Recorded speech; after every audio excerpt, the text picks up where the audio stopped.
Muy buenos días, mi nombre es Limer Jesús Ruiz Ancona, alumno del tercero A.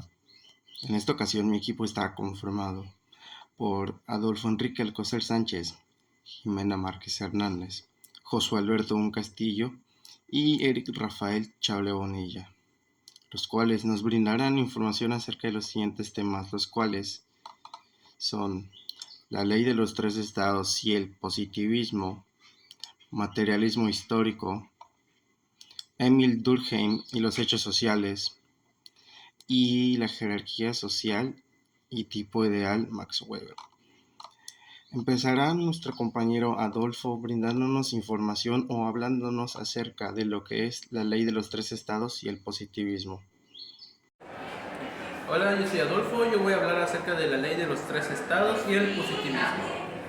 La ley de los tres estados de Comte es una teoría que se crea en su libro Curso de Filosofía Positiva y defiende la existencia de tres estados teóricos distintos a lo largo de la vida. El estado teológico o ficticio, desarrollo de la ciencia. El estado metafísico o abstracto, un camino de transición. El estado científico o positivo, estado definitivo. El estado teológico o ficticio. En este estado teológico ficticio tiene lugar el desarrollo de la inteligencia del ser humano. Durante esta etapa, lo sobrenatural era la explicación para todo fenómeno de la naturaleza, entendido a este como una creación de Dios. Al ser humano se mostraba pasivo en este proceso, ya que al no depender de él, poco podía hacer al respecto. Los dioses se personificaban y los mismos son responsables de todos los acontecimientos y fenómenos. Esto no era así, porque los humanos no fueron capaces de encontrar las causas y en su afán de respuestas no encontraron más que las atribuciones o los fenómenos de la naturaleza, cualidades divinas. Este estado se divide en otros tres. El fetichismo es el estado primario y durante el mismo no había diferencia entre los seres animados y los inanimados. Por eso era frecuente adorar al sol, a los árboles, a las montañas, a los volcanes, etc. El politeísmo. Los dioses sustituyen de objetos inanimados, ya no son el fuego, el aire o la lluvia. Son divinidades, sino que ahora son los diferentes dioses que los que rigen el curso de los acontecimientos. El dios del agua, el de la tierra, el dios de la fertilidad, etc. El monoteísmo. El monoteísmo ocupa lugar en el politeísmo. No hay diferentes dioses, sino un único Dios omnipotente responsable de los fenómenos naturales. El estado metafísico o abstracto. El estado metafísico constituye un camino de transición del estado primitivo al estado positivo y deriva del primer estado. Dios, el ser divino que crea y dirige el mundo, es un ser abstracto y personificado. Establece, como se sabe generalmente, que nuestras especulaciones sobre todos los temas pasan necesariamente por tres etapas sucesivas. La etapa teológica, en la que se da un juego libre a ficciones, abstracciones o entidades personificadas. Por último, la etapa positiva, basada en una visión exacta de hechos reales del caso. Estado científico o positivo. El estado científico es el definitivo. En este estado, la ciencia se apoya en la observación, la experimentación y la comparación, y el método científico es válido para toda explicación. Se establecen relaciones causales, causa-efecto, y partiendo de la historia, Comte hace una clasificación de las ciencias en función de su complejidad y en base a la ley de los tres estados. Por eso, las primeras ciencias, las más simples, fueron las más simples y ellas se siguieron según la ley de los tres estados de Comte. La ciencia evoluciona en este orden: la matemática, astronomía, física, química, biología, sociología. El materialismo histórico. El materialismo histórico. A continuación, yo les hablaré sobre lo que fue el materialismo histórico. En sí, el materialismo histórico fue un impacto en la sociedad que es una teoría de la filosofía. Esa fue escrita por Karl Marx y Friedrich Engels, que esos fueron filósofos durante el siglo XIX.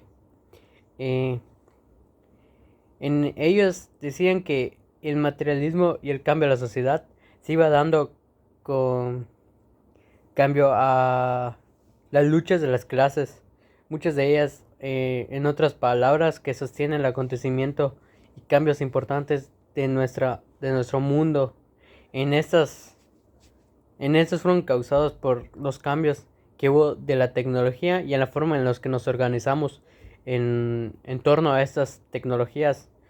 El materialismo histórico en sí es un marco teórico donde trata de explicar las grandes pautas y desarrollos que se fueron dando a cambio de el cambio de la vida social. En ese se basa en la idea de las condiciones materiales que de la sociedad, donde son el mismo factor que hicieron un cambio en la sociedad. El materialismo histórico es una teoría de la historia que trata de explicar en sí los conjuntos y no solo los acontecimientos o periodos individuales que fueron sucediendo. Ese término fue utilizado por primera vez por el mismo Carl en su prefacio de la contribución a la crítica de la economía política en su obra La ideología alemana en 1859. Ahí escribió: mi concepción tiene como base un desarrollo que se produce en el ámbito económico. El materialismo histórico es un método de análisis y también una teoría de la historia. Hay varias características que hacen que el materialismo histórico sea único en comprensión con otras filosofías e historias. No se basa en la intuición lógica como hace el idealismo. Y pues eso fue todo sobre la información de lo que fue el materialismo histórico. Hola, mi nombre es Josué Albertón Castillo y en el día de hoy les voy a hablar sobre el filósofo Émile Durkheim, el cual nació en 1858 y falleció en 1917. Él fue un filósofo, politólogo y pedagogo francés. Él fue considerado como uno de los padres de la sociología y además había perfeccionado el positivismo de la Comte y él había estudiado en la Universidad de Burdeos. Bueno, ahora les voy a explicar sobre qué es un hecho social. Bueno, un hecho social es la manera de obrar, pensar y sentir y vivir el exterior de la conciencia de un individuo. Ahora, Émile Durkheim tenía tres tipos de pensamientos o de hechos sociales, que era el morfológico, que era que den forma a la sociedad, las instituciones que ya eran impuestos a la sociedad y las corrientes que eran las modas, hechos que no perduran en el tiempo. Bueno, pues todos estos tipos ejercen un poder coercitivo y imperativo que imponen en un individuo. Ahora les voy a hablar un poco de las características del hecho social. Vamos a empezar con la característica del exterior. El hecho social viene desde fuera del individuo. También el exterior actúa por tradición, repetición y costumbre. Y por último, se da en la sociedad o en un grupo, no individualmente.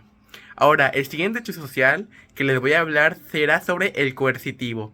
El hecho social ejerce cierta coerción, tiene peso sobre el individuo y imponen en el individuo guste o no. Y por último, el hecho social colectivo. El hecho social es parte de la cultura de la sociedad y se diferencia de forma individual. Y estos son algunos ejemplos de el hecho social. Weber introdujo tres factores independientes que forman parte de su teoría de la jerarquía y la estratificación: la clase, estatus y también el poder. Los trató como fuentes de poder separadas, pero al mismo tiempo relacionadas con un alto valor, cada una con diferentes efectos en la acción social. Las tres fuentes de energía. La clase de la posición económica de una persona de una sociedad está basada en el nacimiento y el logro individual de cada ser. Weber, a diferencia de Marx, en el que no vio como el efecto supremo de la estratificación, Weber señaló que los gerentes de grandes corporaciones o industriales son a medida ellos los que controlan las firmas que no son de su propiedad. Marx habría colocado a estas personas como proletarios. El estatus se refiere al privilegio, honor social o popularidad de la persona en una sociedad. Weber señaló que el poder político no estaba enraizado y únicamente es el poder del valor del capital, sino también está en sus estatus individuales de cada uno. Por ejemplo, aquí grandes poetas o santos, por ejemplo, pueden poseer una inmensa influencia en la sociedad y a menudo con poco valor económico. El poder se refiere a la capacidad de una persona para salirse con la suya, a pesar de la resistencia de otros.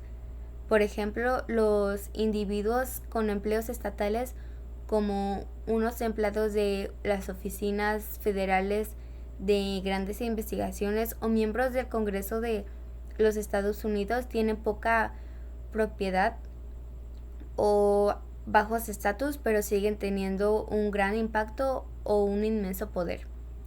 Weber clasifica las distintas variedades del tipo de la sociedad humana. Los ideales. Ahora, tipo ideal histórico sería encontrado en una época histórica dada, por ejemplo, en el capitalismo modernista o moderno.